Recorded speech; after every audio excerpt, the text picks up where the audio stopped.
Hello everyone and welcome to MPSC point.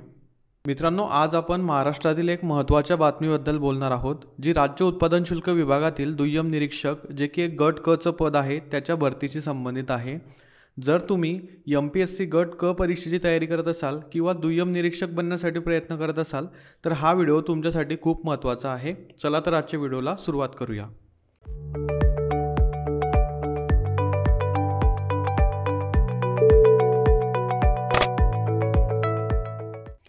मित्रांनो, तुम्हाला माहीतच असेल की सध्या राज्य उत्पादन शुल्क विभागातील दुय्यम निरीक्षक गट क या पदांसाठी लिमिटेड डिपार्टमेंटल एक्झाम म्हणजेच मर्यादित विभागीय स्पर्धा परीक्षा जाहिरात आलेली आहे आणि अनेक जवान आणि लिपिक या परीक्षेसाठी पात्र असतात, त्यामुळे ते यासाठी तयारी करत आहेत. पण आता उपमुख्यमंत्री यांनी एक मोठा निर्णय घेतलेला आहे, ज्यामुळे या भरतीच्या नियमांमध्ये मोठे बदल होणार आहे किंवा अपेक्षित आहेत. राज्याचे उपमुख्यमंत्री अजित पवार यांनी या भरती नियमात बदल करण्याच्या प्रस्तावाला हिरवा कंदील दाखवलेला आहे. ही इमेज किंवा ही बातमी तुम्ही बघितलीच असेल, त्याविषयीच कंप्लीट डिटेल्स मी तुम्हाला देणार आहे अगदी सोप्या भाषेमध्ये. बघा, राज्य उत्पादन शुल्क विभागाकडून आलेल्या या प्रस्तावावर आता विधी व न्याय विभागाचा अभिप्राय घेतला जाणार आहे.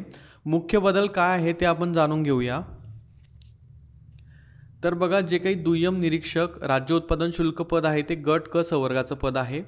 हे पद जे आहे मित्रांनो ते MPSC द्वारा भरण्यात येते, गट क परीक्षेद्वारा. दरवर्षी याच्या काही जागा येतात, कधी कधी याच्या जागा येत नाहीत. म्हणजे जर तुम्ही 2024ची परीक्षा बघाल तर त्यामध्ये दुय्यम निरीक्षक या पदाची जागाच नाही. तर कधी येतात कधी येत नाही अशा प्रकारचं हे पद आहे. आल्या तरी खूप कमी असतात. हे पद गट क संवर्गाचं असून ते MPSCतून देखील भरलं जातं. सध्या कंडिशन जर तुम्ही बघितली किंवा सध्या जो काही क्रायटेरिया आहे तो कसा आहे, तर एकूण 100% पोस्ट जर असतील तर त्यातील 25% पोस्ट या प्रमोशनने भरले जातात.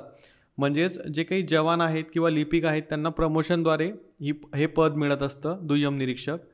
दारूबंदी विभागाचं हे पद ओळखलं जातं, बघा तुम्हाला माहीत असेल. 25% पोस्ट ज्या असतात त्या लिमिटेड डिपार्टमेंटल एक्झामिनेशनमधून भरल्या जातात, ज्याची आता जाहिरात आलेली आहे. जे की मर्यादित विभागीय परीक्षेद्वारे 25% आणि प्रमोशनद्वारे 25%, आणि उर्वरित जे 50% आहे ते बाय नॉमिनेशन म्हणजेच MPSCची एक्झाम आपण देतो तर त्या एक्झाममधून ही 50% पदं उर्वरित भरल्या जातात. सध्या असा क्रायटेरिया आहे की 25% प्रमोशनने, 25% लिमिटेड डिपार्टमेंटल एक्झामिनेशनने आणि 50% जे आहे ते नॉमिनेशनने.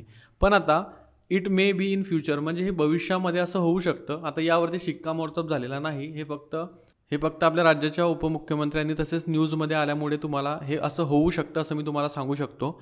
बघा, नामनिर्देशन म्हणजेच नॉमिनेशन म्हणजे आपले MPSCद्वारे 50% पदं भरल्या जातील आणि बाकीची जी पदं आहेत ती पदोन्नतीने भरल्या जातील, म्हणजेच प्रमोशनने भरल्या जातील 50% पदं.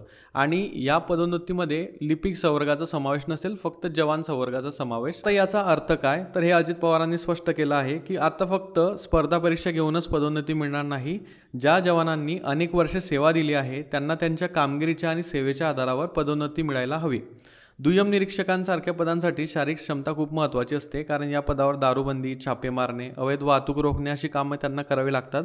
त्यामुळे भरती प्रक्रियेत शारीरिक क्षमतेचा विचार होणं आवश्यक आहे, असंही त्यांनी नमूद केलेलं आहे.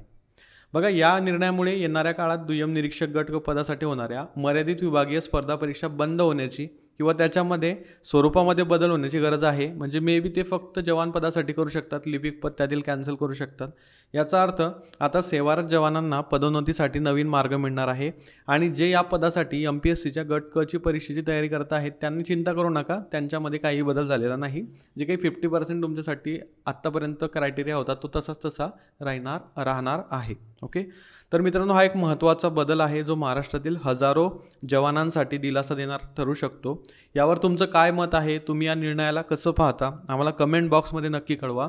हा व्हिडिओ आवडल्यास लाईक करा, शेअर करा आणि अशाच महत्त्वाच्या अपडेट्ससाठी आपल्या चॅनलला सबस्क्राईब करायला विसरू नका. भेटूया पुढच्या व्हिडिओमध्ये एका नवीन अपडेटसह. Thank you so much for watching.